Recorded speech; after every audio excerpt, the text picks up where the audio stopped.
ইতিমধ্যে রাজ্যের বাজেট অধিবেশনে অর্থমন্ত্রী চন্দ্রিমা ভট্টাচার্য সরকারি কর্মচারীদের জন্য 4% ডিএ ঘোষণা করেছেন। এই বাজেট অধিবেশনে এই 4% ডিএ ঘোষণার পর রাজ্য সরকারি কর্মচারীদের ডিএর পরিমাণ এই মুহূর্তে 14% থেকে বেড়ে 18% হয়ে গেল। তবে এই 4% ডিএ বৃদ্ধির পরেও রাজ্য সরকারি কর্মচারীরা খুশি নন, কারণ রাজ্যের শিক্ষক শিক্ষিকা এবং সরকারি কর্মচারীরা কেন্দ্রীয় হারে ডিএর দাবি জানিয়ে আসছেন রাজ্য সরকারের কাছে। এই মুহূর্তে কেন্দ্র সরকারি কর্মচারীরা 53% করে মহার্ঘ ভাতা পেয়ে আসছেন। সেই জায়গায় দাঁড়িয়ে রাজ্য সরকারি কর্মচারীরা এতদিন 14% করেই মহার্ঘ ভাতা পেতেন, অর্থাৎ রাজ্য এবং কেন্দ্র সরকারের ডিএর ফারাক ছিল 39%। আর এই 39% ডিএ আদায়ের লক্ষ্যেই আন্দোলন, বিক্ষোভ, অনশন, পেনডাউনের মতো বিভিন্ন কর্মসূচি গ্রহণ করে রাজ্য সরকারি কর্মচারীরা রাজ্য সরকারের অস্বস্তি বাড়িয়ে দিয়েছিলেন।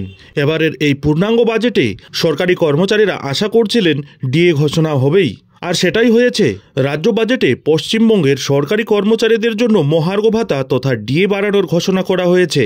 4% ডিএ বাড়ানোর ঘোষণা করেছে মমতা বন্দ্যোপাধ্যায়ের সরকার।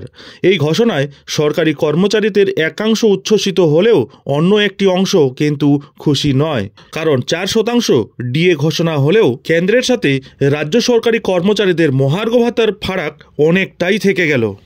তাই রাজ্য সরকারি কর্মচারীদের একাংশ এবার পূর্বের কথা মতো ডিএ ইস্যু নিয়ে মারাত্মক পদক্ষেপ নিয়ে নিলেন। সুপ্রিম কোর্টে যে বকেয়া ডিএ মামলা চলছে তা নিয়ে দেশের সর্বোচ্চ আদালত সুপ্রিম কোর্টের রেজিস্ট্রারের কাছে ইমেল পাঠানো হলো সরকারি কর্মচারীদের তরফে বলে খবর।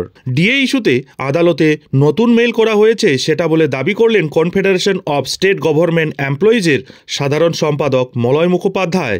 তিনি নিজের ফেসবুক পেজে লিখেছেন, ডিএ মামলা সত্বর শোনার জন্য মাননীয় সর্বোচ্চ আদালতের রেজিস্ট্রারের কাছে 12/2/2025 অনুরোধ জানিয়ে মেল করা হয়।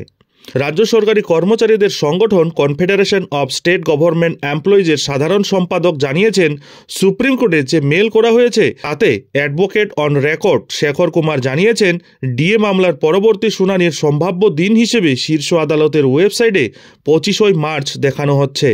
সেদিন যাতে শীর্ষ আদালত সেই মামলা শোনেন সেই আর্জি জানানো হচ্ছে। গত 7 জানুয়ারি শেষবার দেশের সর্বোচ্চ আদালত সুপ্রিম কোর্টের বিচারপতি ঋষিকেশ রায় এবং বিচারপতি SBN ভাট্টির ডিভিশন বেঞ্চে ডিএ মামলাটি উঠেছিল।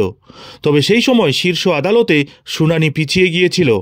মার্চে ডিএ মামলার পরবর্তী শুনানি হবে বলে সুপ্রিম কোর্টের তরফ থেকে জানানো হয়েছে। সদ্য বাজেট পেশ হওয়ার পর সাংবাদিকরা যখন ডিএর বিষয় নিয়ে প্রশ্ন করেন তখন মাননীয় মুখ্যমন্ত্রী মমতা বন্দ্যোপাধ্যায় বলেন, প্রথমে 125% দিতাম, এখন আবার 4% বাড়ানো হলো, ধাপে ধাপে আরও বাড়বে। আর যারা বিরোধিতা করছে তাদের ওটাই কাজ, কেন্দ্রীয় সরকার কিছু না করলে তারা চুপ থাকে।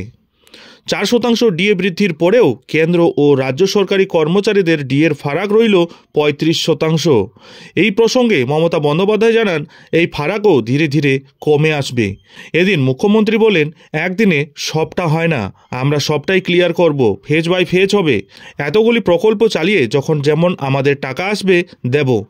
পে কমিশনের টাকাসহ এই ডিএ ভবিষ্যতে আরও বাড়বে, আমরা সবটাই ক্লিয়ার করব। এখন দেখার বিষয়, কেন্দ্রের সাথে রাজ্য সরকারি কর্মচারীদের 35% বকেয়া ডিএ নিয়ে আর কবে পদক্ষেপ নেওয়া হবে। নজর থাকবে সেদিকে। যাই হোক, এখন এখানেই শেষ করছি। এই ধরনের পরবর্তী গুরুত্বপূর্ণ লেটেস্ট আপডেটগুলি ঠিক সময় মতো পেতে অবশ্যই চ্যানেলে চোখ রাখুন।